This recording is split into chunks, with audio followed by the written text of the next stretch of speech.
अस्सलाम वालेकुम व्यूअर्स, उम्मीद है आप सब खैरियत से होंगे।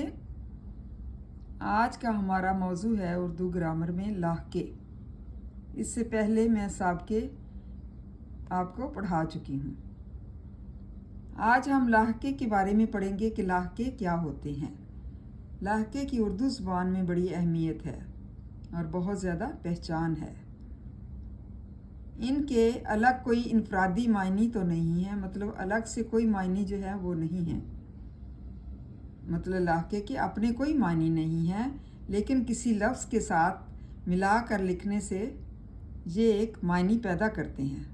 मतलब किसी लफ्ज़ के साथ अगर हम मिलाते हैं तो इसके अलग से मायनी जो है वो पैदा हो जाते हैं।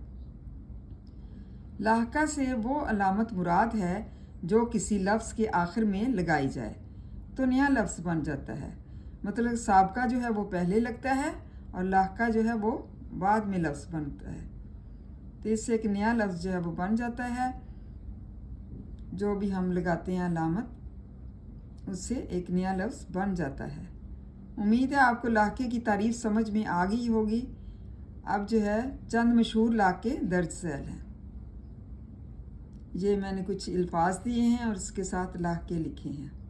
आरा, जहाँ आरा, बज़्म आरा, आलम आरा। अंगेज़, हैरत अंगेज़, इबरत अंगेज़, दर्द अंगेज़। बख्श, फरहत बख्श, जाम बख्श, सेहत बख्श। पोश, सफ़ेद पोश, स्याह पोश, मेज़ पोश।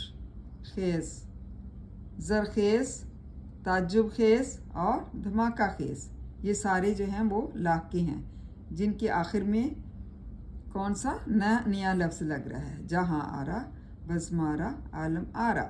इस तरह से हर लफ्ज़ के साथ जो है एक नया लफ्ज़ जब लगता है तो उसके मायनी जो हैं वो बदल जाते हैं। उम्मीद है आपको लाहके की समझ आ चुकी होगी।